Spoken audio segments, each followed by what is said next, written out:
Yo, yo, yo, welcome in everybody. Thank you so much for being here.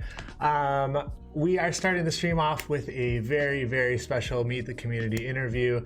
Virge was kind enough to join us on stream for this interview. As you guys know, I won't be interacting with chat very much. If new people pop in, you can just put !interview and it'll kind of just explain to them what's going on. I will be opening it up for community questions at the very end though, so if you do have questions that don't get asked during the interview, please wait until the end to ask those. Also, please put !Virge in chat. Please go, that'll take you to a link to Virge's YouTube. Please drop a subscribe there and show your support for him. And also go show your support on all of his other social medias, on Twitter, on Instagram. You can also put, oh no, that about wraps it up. Without further ado, we'll just jump right into the interview. Let's go. Virge, how are you? Good, how are you? I'm wonderful. Thank you so much for being here. Thanks for taking the time to do this interview. It really means a lot to me. I'm sure it means a lot to the community as well. Yeah, thanks for inviting me. Yeah, of course. I will, let's see.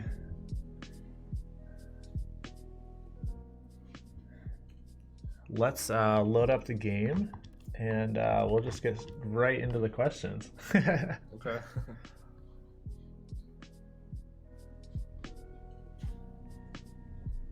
All right, so kicking it off. Let's start right at the very beginning. How did you first discover Rocket League? I first discovered Rocket League because every now and then I browse the Steam store just to see if like there's any games out that I would like. Yeah. And for a while I played League of Legends for like 7 years. Wow. And I was just browsing the Steam store and found Rocket League, and I played soccer my whole life. And I've liked racing games a lot, so it's kind of just one of those things that I was like, oh, this is really interesting. It looks like a cool concept, let me look into it. And it was the week that it came out, so yeah, I've been playing for a while, and I just picked it up and bought it and really liked it from the start. That's awesome. So it's like a perfect mixture of the two things you enjoyed the most. Yeah. Yeah, that's awesome. When did you start realizing that Rocket League was something that you wanted to make a career out of? It was actually when I hit Grand Champ for the first time. Okay. I was never really like super focused on getting high rank or anything in this game. It was more so just about like getting better because I enjoyed it. Yeah. And so when I hit Grand Champ for the first time without really like trying, I was like, okay, cool. Like I got the highest rank without really focusing on getting rank or like trying to get to this point. So I wonder how far I could get if I took it seriously, like really seriously. Yep. So I just started taking it really seriously, and I don't think I ever really thought it was going to be a career more than I just thought I wanted to see how far I could go with it. Yeah, that's awesome. Could you kind of talk about your growth from a player to a coach, like when you kind of started to realize like, oh, this is something that could, I could make a career out of, how that journey started to becoming a coach? Okay. Yeah. So when I got picked up by Allegiance to be their manager, they found out I was also a grand champion after they picked me up, and then asked if I could also be the coach. They're like, okay, if you're grand champ, can you coach the team as well? And I said, I'll give it a shot. And I started trying, and I started practicing on my stream, coaching people for free. And I just enjoyed it. I enjoyed it a lot. And I think I quickly realized, like, you don't have to be a player to kind of do something with this game. And so I started realizing, like, okay, well, coaching, it's not really a thing yet. Not many people are doing it, but this type of game, I think that coaches are going to be necessary at some point. Right. And so I was like, okay, if I can get on top of coaching now and like practice and be the best coach that I can be now, when it's, when nobody else is trying to do it. Yep. Then when everybody else is trying to do it, I'll be a little bit ahead of the curve. Yeah. And so that's kind of where I'm at now. So coaching kind of started as like there was a position that needed filled, and you were like wanted to kind of fill that spot. Yeah, it was kind of just like they wanted me to do it, and I said, sure, why not? It sounds fun. Yeah. But I think my personality fits it really well. Like, I've always enjoyed helping people. So it's kind of one of those things that like it felt very natural when I was doing it. Let's see. Oh, so did you ever play like competitively yourself on a Rocket League team? I mean, I've played on teams where we would do RLRS runs, or I guess back then it was RLCS runs. But it was just for fun. It was never like we're actually gonna make it. It was like, okay, let's see how far we can make it in a tournament against all these other good players. Yeah. Kind of similar to what you did this year. Yeah, like as far as competitive goes, it was never something that like I was pushing super hard to do. It was awesome. Like I said, it was always just about, I just enjoyed the game so much. I just enjoyed playing it and being good at it, and it was always just about getting better. Yeah. Awesome. So how did you get the job with Allegiance? Like, how did they find you? Like, was it just through social media and stuff? So I was friends with Tyler. Okay. Goal real quick. No, I was friends with Tyler, and when they qualified, I had been screwed over in contracts before, and they were my good friends, the team. I got to know them really well over time, and so I told them, I was like, I've been screwed up on contracts before. Let me, like, if you guys would let me, I'd love to read your contracts before you guys sign them, because they were getting all these offers for teams to play for. And I said, let me just, I'm not a lawyer or anything, but let me just look it over and make sure you guys, I don't see anything in there that I wouldn't sign. Just, look after them and try to make sure they get a good deal as their friend. And a couple of the organizations, Allegiance being one of them, was really interested in how I was trying to take care of the players that way. And so they were like, okay, this guy could make a good manager for them, because essentially that's what the manager is supposed to do for the team. So, they kind of just, I started going into the meetings with them, and they just told me to act like their manager and help them with the negotiating and all that. So that's perfect. A couple of the orgs offered me a position as the manager, and it just worked out. That's very cool. Things just kind of fell into place. Yeah, no, totally. That's awesome. What was your first big event as a coach like? Because you coached Allegiance. Like, what was the first? Because it was RLCS, right? Was that the first big event with them? Yeah. So for me, I would love to say I coached them. I tried towards the end to get a little bit of coaching in, but it was one of those things that I was never comfortable enough with them. Like, I mean, not with them as people, but with them as players. I was never comfortable enough to say, like, hey, even though you're way better than me, like, I think you should be doing this. Right. And I didn't build that confidence until it was like towards the end of our season with Allegiance, the last season we had. And so I tried to give them tips here and there, but I never really coached them like hard. And so my first real coaching event was probably DreamHack Montreal with Dignitas, where I had built a brand. I had started really focusing on coaching and getting better at it, and I trusted my ability to do it. And so I came on to Dignitas with a little bit more confidence and felt more like a coach to them, and have since. But so Montreal was pretty nerve-wracking. Yeah. So for Allegiance, just going back really quick, for Allegiance, it was you were more just a manager than a coach per se. Yeah, so like I tried, but like I said, there was not much confidence there, and so when I would coach, it wasn't ever like I was pushing them to listen to it. Right. And they were very young at the time, and so they were never like they weren't listening. They just didn't care enough. Like, I was just that friend that was there with them, helping them as a manager. But like as far as coaching goes, like it was unheard of. Nobody else was coaching. And so it was like we're not gonna listen to this guy. When would you say like coaching really kicked in? So other teams are kind of doing the same thing at that point, right? Like it was more of just the teams were kind of doing their own thing. Yeah. Back then, coaches really didn't kick in until like this just past season 8. Wow. Up until then, like coaches were very taboo. It was always like, this guy's just the manager who puts coach on his resume for the extra job title or whatever it is. But coaches, real coaching for like every team didn't really kick in until just the past season. There's been a few coaches that have been coaching for a couple seasons, but now it's like every team has a coach. Yeah. Well, you almost have to now. Yeah, it's the skill gap is just like so small. People are just every little bit counts now. Yeah, for sure. Okay, so and then fast forwarding then to DreamHack Montreal, like, how did you prepare like Dignitas for that event? We do a lot of replay reviews. Okay.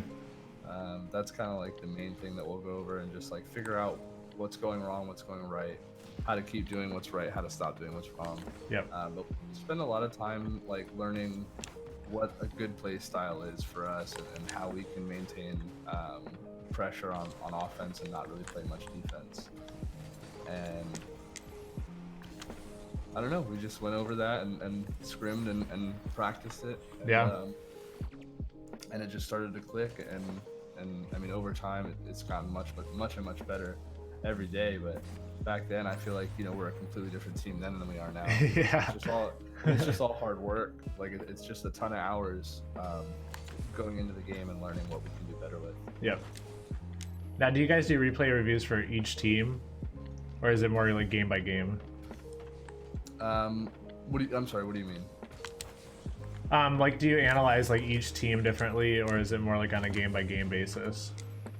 It's typically on a game by game basis. Like, we'll analyze replays from like every scrim, so it's all these different teams. But I gotcha. Typically, like, I don't really go over in replays the opponent's strategy too much in terms of like when we're all as a team. Right. I'll get a replay and in my own time like study the replay and analyze teams and kind of figure out what's consistent with certain teams and what's not, and I'll kind of implement that into our strategy. Oh, you got it. Okay, let me figure out where I was.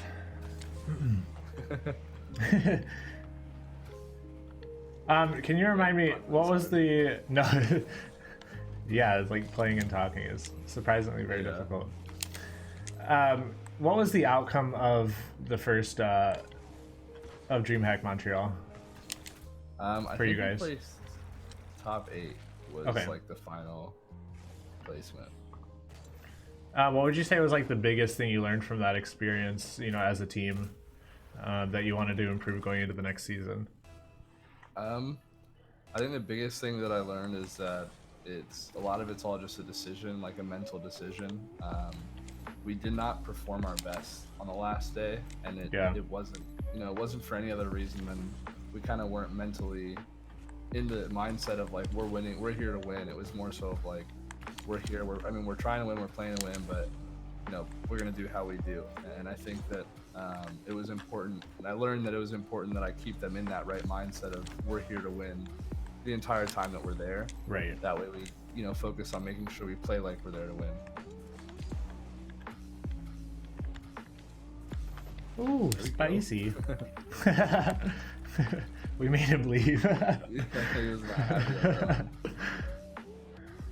about Oh, so how has your coaching style changed over the years?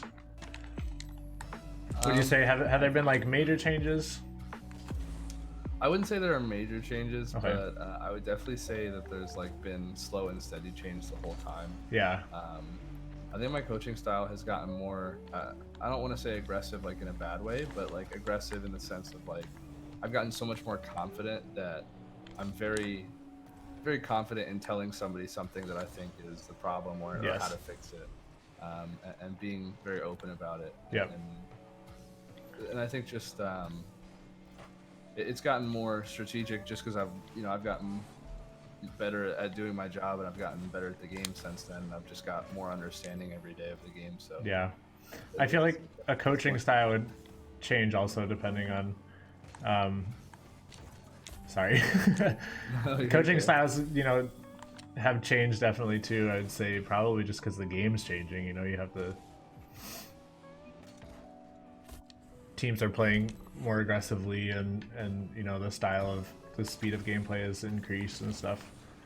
So Yeah, definitely. coaching styles kind of have to just change along with that. Yeah, it's all adaptive. Just like the players, they have to adapt to the different metas, and like right now the meta is super heavily focused on bumping. Yeah.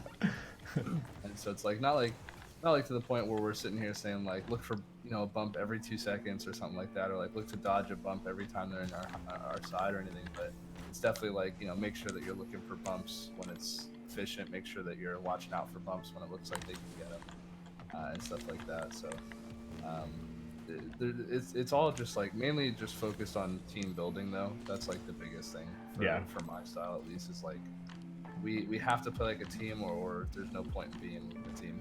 Yep, absolutely.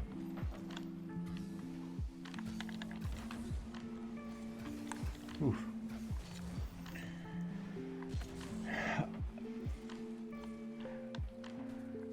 Okay, so Allegiance ended. Was that for any specific reason? Yeah, so the parent company just was making budget cuts to try and get this investment from, I think it was like Mountain Dew. Okay. And part of the agreement was that they had to lower their budget drastically, or like lower their monthly spending drastically. Oh no. And so this was just one of the cuts that they made to get that sponsorship. I gotcha. And then they just sold their company afterwards, so it was pointless. Yeah. They're like, we're not gonna try to keep this going. Yeah, it was just I just think the investors didn't realize how much money esports was gonna cost now. Yeah. Because there's very few orgs making a profit. Right. Currently, esports is definitely even right now. Yeah. Wow. Esports is definitely a long-term investment for the organizations. Gotcha.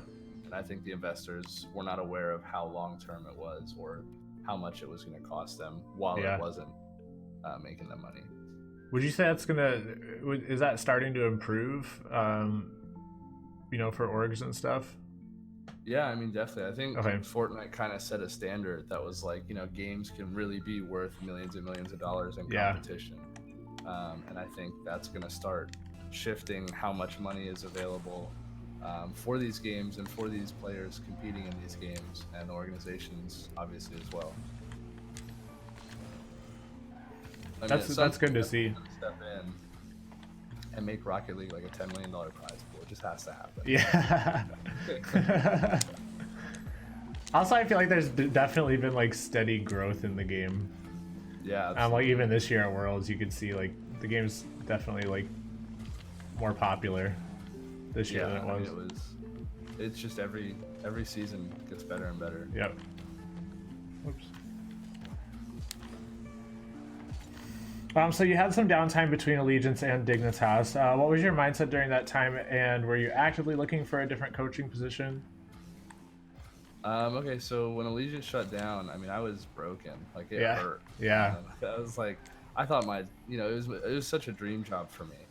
Coming in, this is my first esports job, and I was coming out of a restaurant for the past, or like the 4 years before that, I was just working in a restaurant as a server and bartender. Yeah. And so getting that job opportunity was literally life changing. And so when I lost that job, I thought, it's over. Like that was my chance at esports, and it failed, and I'm not going to get another one. Right. But I quickly realized how much support I had, and decided, I think I told my girlfriend, because they moved us out to Texas, Allegiance did, and we both are from Florida. I'm originally from the Virgin Islands, but my girlfriend and I both lived in Florida, and they moved us out to Texas. Oh wow! So then you were just there, and the job ended. Yeah, and part of the job was they were paying for our apartment. Oh wow! So they told us we had to move out, and my girlfriend and I were contemplating moving home. And I said, you know what?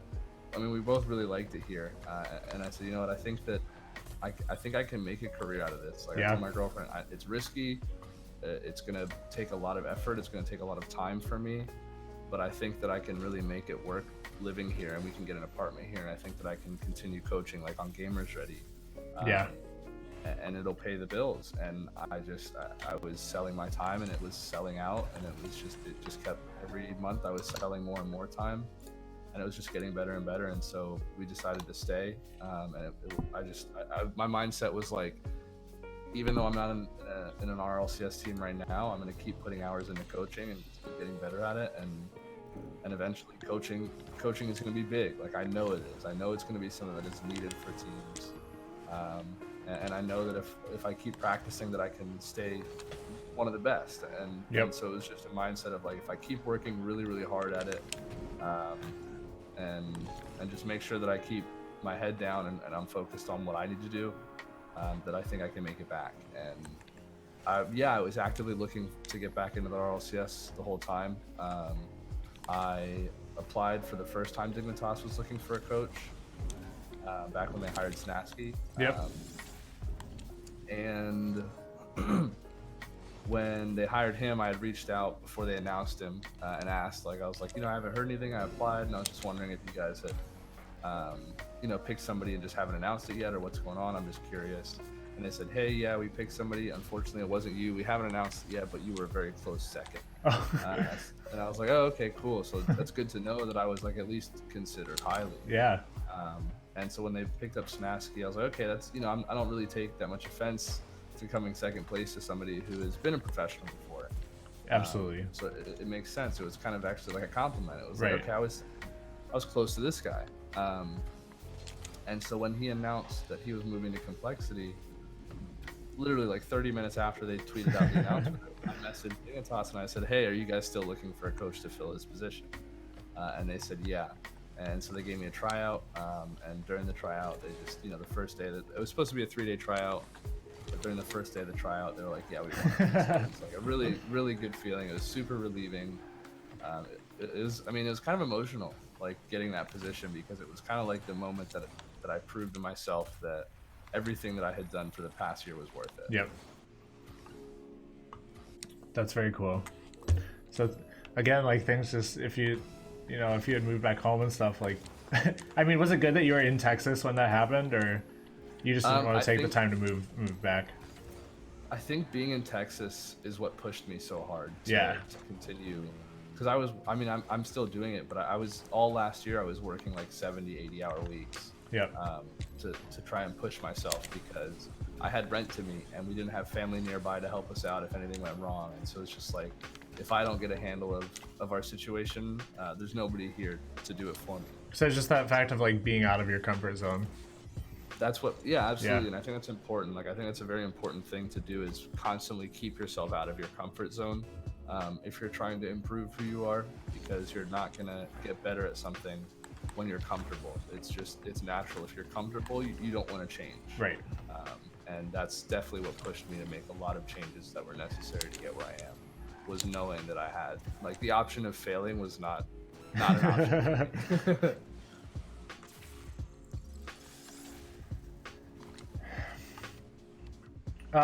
Okay, so let's see. How does a coach prep their team for a big event such as RLCS?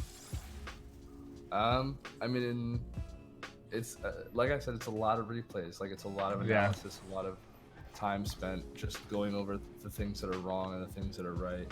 But a lot of it's also like relationships, chemistry building, and like making sure that everybody's on the same page. Everybody is happy. Everybody's enjoying themselves. That's super important. If anybody's not enjoying themselves, it's going to be difficult to keep them in a positive mindset if stuff starts to go wrong. Yeah. But the biggest thing is definitely like the mentality. Leading up, like the whole month or so leading up to Worlds, I just every single day would drill into their head, like, we're going to win. We're winning Worlds. Like, we're going there to win. There's no other option. We're showing up. We're beating every team, and we're winning. And they kept going, oh, you're jinxing it. You're jinxing it. You're jinxing it. I was like, look, I'm not jinxing anything. Like, I'm speaking to existence. Yep.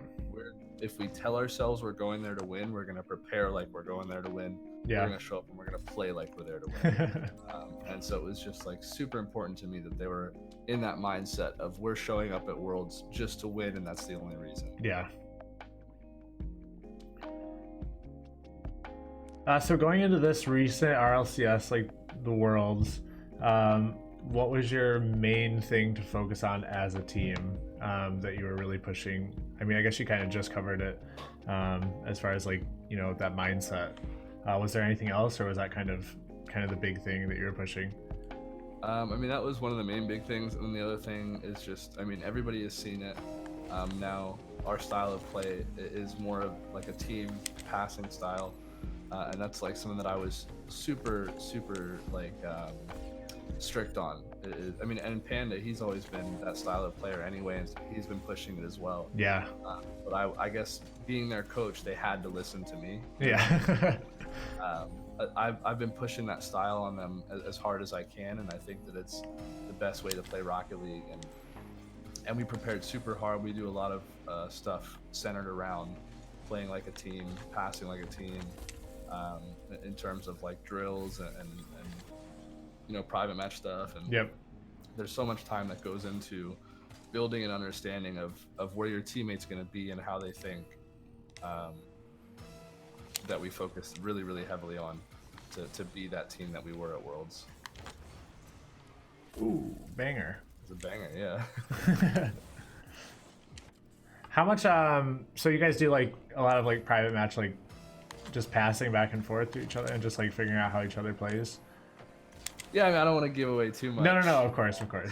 No. Yeah, all right, we'll move on. No, there's a lot of stuff that goes into it outside of like playing against other teams. Yep.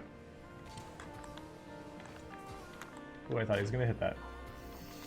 Were you surprised by people's reaction to you passing notes to your team? No. Okay. No, I was not surprised. I knew that I was gonna get memed hard. But I knew that. So I was there with the mindset of, you know, we're here to win, and if there's something that I could do that would give us that extra opportunity to win, I'm gonna do it. And I don't care, you know, if I look silly or if people think I look silly or if people think it's funny. Whatever it is, like I'm here and I'm just trying to, you know, give my team the best chance that I can to win. Yeah. And so I was, the reason I had them up there is because the day before, I mean, I take notes at home, so I don't know why I didn't take it on stage, but like when I was on stage, there was things that I wanted to tell them in between games that I would tell myself, okay, this is something you got to tell them. And then in the middle of the game, I would tell them all this other stuff and forget something that I wanted to tell them. And so I was like, you know what, tomorrow I'm bringing, you know, pen and paper because I don't want to forget anything.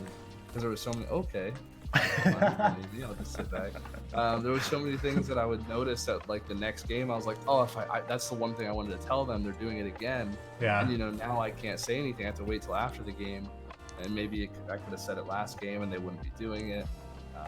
So yeah, I just brought up a pen and paper to write down those things to make sure I wouldn't miss them. And that's just, you know, how it went. I put down notes that I thought was important to the team, important based on the other teams, what they were doing, so that I could make sure that I gave my team all the information that I was seeing in between the games. That's awesome. Yeah, I'm the exact same way. Like, if I don't write something down, like with pen and paper, like I will forget it. Like that's how I keep all my ideas and stuff for, you know, content creating. Is like I have a notebook and it's like if I don't write it down, like I'll forget it immediately. Yeah, so absolutely. We went off on those guys. Yeah, they're not happy. They weren't enjoying this game. So Brock Johnson on Twitch is wondering, what was the feeling like when Yukio scored in overtime to take the series to Game 7? Okay, this is like, I get this question so much, but I'm sure. It like the only way that I can explain how it felt is after we lost that series and we got off stage, I had chest pains. Like my chest was literally like hurting from my heart beating so fast and so hard. My voice was, I had my voice all week leading up to that, all weekend leading up to that.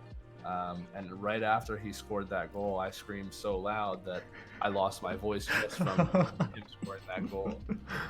But it was like such a moment of relief. And in that moment, it was almost like, it was just like unreal. Like I couldn't believe that it happened because it was just like, leading up to it, like I'm sitting there telling our team that we're there to win and we're gonna win and all this, and you know I truly believe it, but it's one thing for it to like start happening in front of you, and it was like almost hard to believe, because it was like it's almost like it's happening. Like I can't explain. I was like, it's happening. Like, we're winning. I don't understand. Yeah.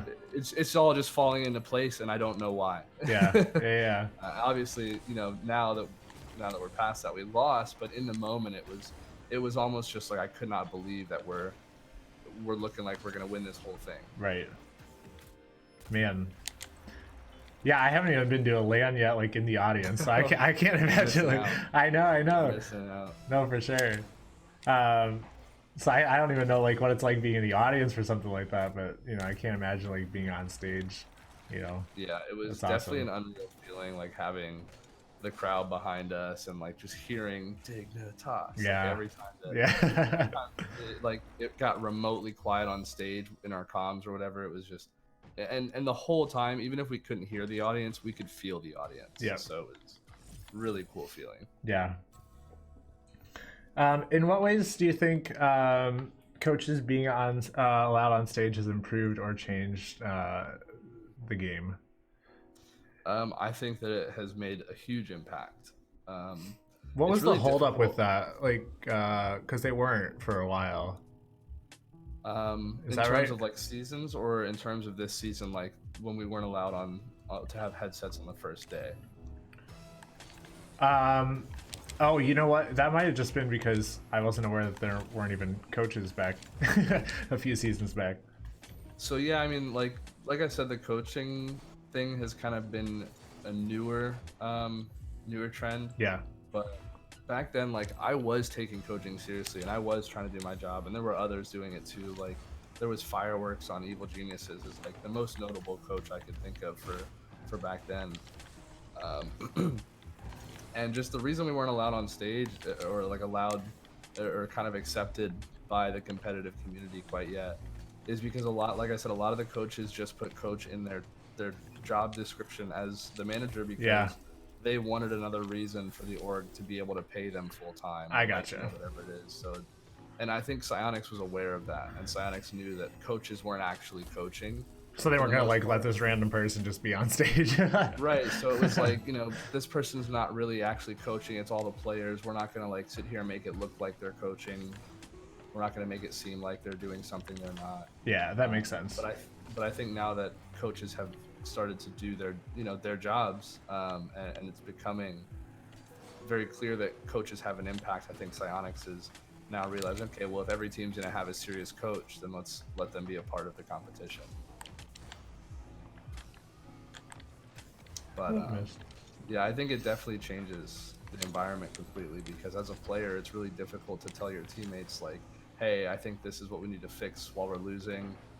Because when you're losing and you're on the team and you say, hey, I think we need to fix this, your teammate's thinking, okay, well, I think we need to fix this, but I'm not saying anything, so why are you? And so having that coach is just like, I get to say all those things without them feeling that way, because they're like, okay, well, he might be telling me that, but he's also telling both of my teammates. Yep. So it's something that we do have to fix, and it's something we do have to focus on.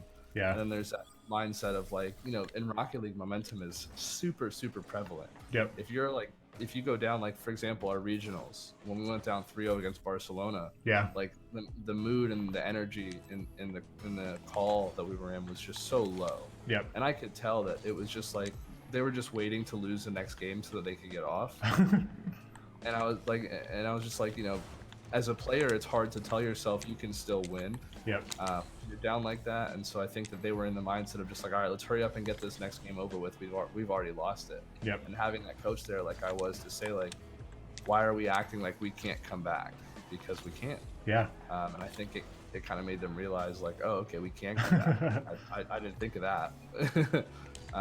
Maybe if we start trying, we can. And so like they put in full effort after I had that conversation with them, and they showed up as a completely different team. Yeah, because I feel like too, like having that person there, like in the moment to, like you said, make like a final decision on something, and be that motivation instead of like all the players up there trying to figure it out by themselves. Right, like they should just be focused on executing. Yeah, exactly. That's awesome. Okay, if you could change one or two things about Rocket League in general, what would they be and why? like about the game itself, or like about the competitive community? Oh, no. Kind of all over, just anything. Okay. Yeah. I think the first I think the first thing I would change about Rocket League is the maturity level of the professional community. A lot of them are still young, and so there's this like egotistical kind of like high school cliquey feeling to the competitive community sometimes, that it's just like unnecessary drama is caused because of it. And so that's the first thing I would change is I would kind of have the scene grow up a little bit. It'd be nice for it to be a little bit more professional than as immature as it can be sometimes. Something else I'd change about it. I would definitely change the exposure that Rocket League has gotten. I think if I could, I think that this game is way bigger than it is. Yep. There's so much potential for this to be like the biggest esport in the world. Yeah. If it's marketed correctly, and it could be the bridge that that bridges the gap between people who have no idea what esports are. Yeah. And understanding kind of what level it's on, because like for example, my girlfriend, she hated that I was a gamer. Like she hated, like, not hated, like to the point where she didn't like me or didn't like that character. No, yeah. She doesn't like playing games, and she just thinks it's a waste of time, and so she didn't like that I was spending as much time playing games as I did. But once I took her to the first RLCS that I went to in DC, she completely changed her mind about it. And she's like, I understand. Like, I get why this is such a big thing for you, because it's like a whole community. It's this big experience. It's not just like this game that you're playing. It's these people that you're spending time with. Yeah. And in this game, like she hates video games, but she can follow it. She's able to follow, and she's like, I get it. It's like a sport. Yeah. So I think it's like the esport that could change people's perspective on esports. I absolutely agree. Yeah. I think, yeah, you touched on that point that like it's a game that anybody can follow. Like they just watch and then they're like, oh, this is really easy to understand what's going on here. Yeah, it's just soccer. Even with all the little intricacies, it's still just at the base soccer. We're actually cracked. It's like really good wall here. Knocked them out of the way. Okay, and last question, right as we're finishing up the game. Perfect timing. Ooh, I thought I could cut it. What are your plans moving forward? For yourself, for your team? I definitely want to win Worlds this season. Yeah. I think last season we kind of proved to everybody, and most importantly ourselves, that it's within reach. Yeah. It's easily within reach. We can definitely do it. I definitely want to keep working with this team. I really enjoy these guys. I've become really good friends with them over time, but I think that these guys have the most potential out of any team to be kind of that repeat Dignitas dynasty where they can consistently beat every team. Yeah. I want to continue coaching. I want to continue helping people get better at this game. I want to continue YouTube, and eventually, like, I would love to go full-time content. Like, that would be a dream come true. It's just getting to do YouTube videos for a full-time living, and just, I enjoy it so much. Like, I enjoy the whole process. I enjoy creating the video. I enjoy putting it out. I enjoy interacting with the people who watch it. Yeah. I enjoy getting new ideas and bringing other people's ideas to life in a way that they can't. So it's just, I really enjoy making videos, and that's something that I would love to keep doing. That's awesome. Cool. All right, guys, we're going to open it up for community questions now. So you guys can start dropping your questions. If you did not hear that one of your questions was answered, feel free to drop it in, and we'll get some questions to ask of Virge before we let him go. Let's see. Oh, Rocket Sledge is here. What's up, man? How are you? Oh, no questions. No questions to Rocket Sledge. Ask Virge what his favorite pregame snack or meal is. My favorite. Do you have one? See it. I don't know, because like anything that doesn't get my hands dirty, because I have to wash my hands before I pick up my controller. Otherwise, like the game, this game is like the movement in this game is so important that like if I have any kind of grease on my hands or like any kind of residue from food, it affects the way that like my grip is on the controller and the joystick, and so like that's super important to me, how it feels. So, I try not to eat before I play if I'm gonna be playing for a while, or I try to wash my hands. Anything that doesn't require like a ton of cleanup. That's perfect. Ask him if he plays any other game besides Rocket League. I've played League of Legends for 7 years before Rocket League, and so I still occasionally will play a couple games with some old friends that still play it. That I used to play with, and I play PUBG. I think PUBG is a lot of fun. I've been playing PUBG since it came out. What else? I mean, there's not a ton. It's mainly like even with those two, it's still mainly like 95% Rocket League. Because it's both my favorite game to play and both my and my job. So there's always something, and like while I'm sitting here enjoying it and playing it, it's still kind of contributing towards my job. If I get better at the game, I get a better understanding of it. If I get a better understanding of it, it makes my job easier.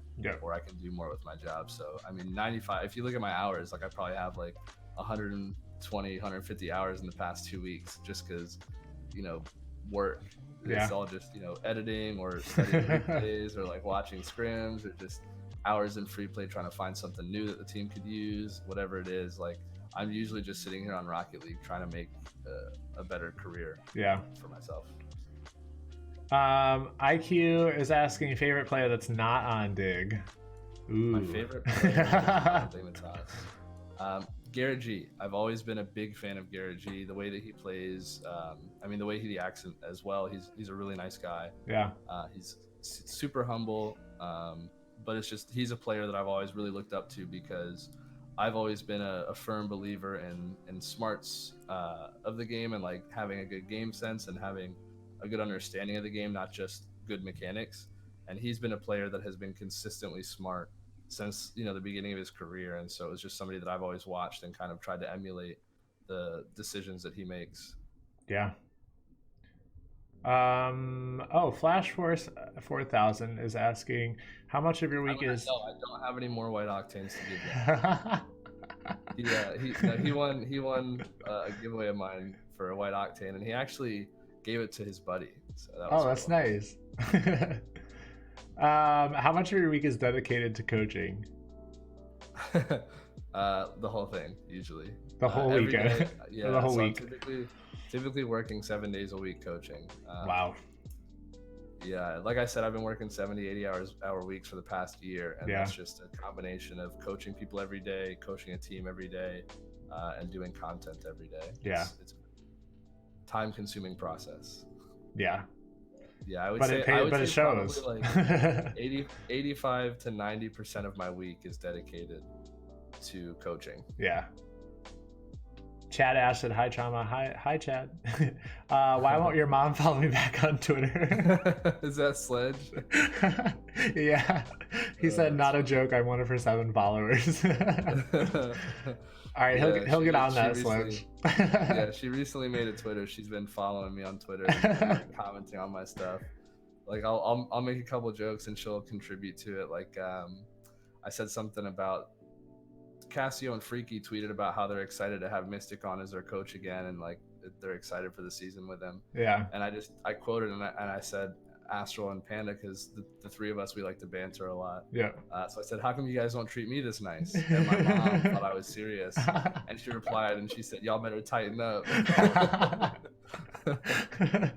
That's amazing. She's really funny. She's super sweet. So it's just funny to see that on Twitter. Sheriff Phoenix, thank you so much for the host with 7 viewers. Sorry, I don't have notifications on right now because we're in the middle of an interview with Virge. But thank you. That means a lot.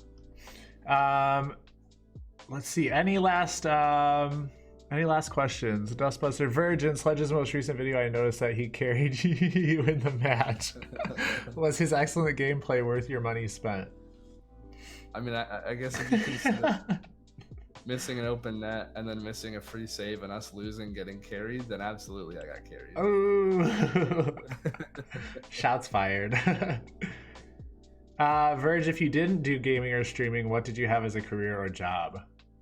I don't know where I would be, honestly. I was working in a restaurant as a server and bartender. They wanted me to move up to management, but that's not something I wanted to do long term, so I didn't want to invest into like being a manager. I ended up doing the training just to have it on my resume, but I never really wanted to be there for a while. I wanted to do aviation, like I wanted to fly planes for a long time, and I was kind of moving towards that if gaming wasn't working out. Yeah. But the moment gaming worked out, like I dropped everything. You're like, peace. Yeah, it's just I'm never gonna get this chance again. I have to take it. Yeah, absolutely. Pulse Chaos, welcome in. Say hi to Virge for me. Also a coach on Gamers Ready. Well, Pulse Chaos says hi.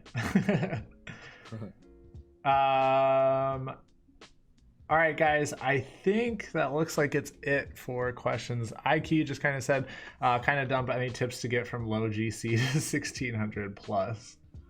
Yeah, the biggest thing, like the biggest difference between a low level grand champ and a mid or high level grand champ is option coverage. And I'm actually working on my next video covering this topic, but to kind of give it a summary is option coverage is an understanding of what your opponent is capable, not necessarily like just what they're capable of, but the options that are available to them. What is actually physically possible, not what are they capable of, but what is it possible for them to do from their position. If you understand more options that your opponent has, you can position to cover more options. Yeah. And that's the difference between your newly found grand champ, somebody who just got it, and somebody who's been grand champ for seasons and seasons and can push hundreds of points above it. It's just they understand what their opponent's options are much better, and so they position to cover more things. And they position to cover their teammates because they can tell what their teammates can do and what they can't do, and it's just understanding what is possible, and that just takes time. You have to have somebody show you what's possible. Like for example, you're not going to be ready to defend a flip reset if you've never seen somebody do one before. And so you have to be in those games where somebody does something you've never seen in order to know that it's even a possibility. So the more you just keep playing and you'll understand it, but be aware and constantly look. And this is why I spend so much time in free play, not necessarily trying to get consistent with mechanics or, obviously that's something that I do, but the most of the time I'm in free play, I'm in here trying to discover something new, something that nobody else does to see, or that I've never seen somebody else do. Not because I'm going to use it and go, okay, I'm going to use this for every shot I take, but it's going to be something that I use as an understanding of what is possible and go, okay, well, I have to understand this could be a possibility, and so I need to position just in case it happens. So definitely spend time learning more about the game and learning more about what's possible. And the better you get at mechanics, the better you get at reading your opponent's mechanics. So just keep practicing and keep actively looking to learn more about the game. That's perfect. Oh, and I guess last question from me. When did the llama thing start? Ever since I've started gaming on a computer. Okay. So this is kind of embarrassing, but not embarrassing, because it's just all in fun. This llama is my buddy. Like I said, I played League of Legends. That was really the first PC game that I played, and my buddy played Counter-Strike, and he was like, yo, if I buy Counter-Strike for you, will you play it with me? And I was like, yeah, absolutely. So he bought me the game and we played it together a lot, and he was in a group called Llama Jizz. And part of the requirements of being in the group was to have a llama picture. And so being that I was playing with him, he was like, yo, hold on, join this group. And he invited me, so I joined the group. And he's like, all right, you got to go get a llama picture. So I went out and I just looked on the internet for a llama picture that I liked. And I found this one, and it just kind of, I've never really had a favorite color. I've always been a very like outgoing kind of colorful character, I guess is a good way to put it. And so this llama, I saw it and I was like, yeah, this is the one that I think that kind of fits me. And I started using it, and I just immediately started getting compliments on it. People thought it was really cool. So I kept it, and I've had it for maybe like 8 or 9 years now. That's awesome. And the older one was like a much worse quality version. I've recently had it remade in a high quality, so I've got like a good version of it. but it's been my picture for like 8 or 9 years on every game I play. So that's cool. Awesome. Well, guys, big thank you to Virge for taking the time to come on and do this. Please put !Virge in chat. Drop a subscribe on his YouTube channel. Show your, if you're not already for some dumb reason. Also, that would be a pretty dumb reason to subscribe to me. Like, I don't know who is in here that wouldn't be subscribed to you. Actually, secret, I literally noticed like 2 days ago that I wasn't. I was like, what? So don't be me. Go subscribe to Virge, and also go follow him on Twitter and Twitch and Instagram. So I hope you have a great day, man, and thanks again so much for doing this. Yeah, I appreciate the invite. Yeah, I really enjoyed it. I had a good time. Awesome. Everybody can follow TraumaLlama on all his social media. Hey. Awesome, man. Well, have a good one, and we'll be in touch. All right, absolutely. I appreciate it. You have a good one. Yeah.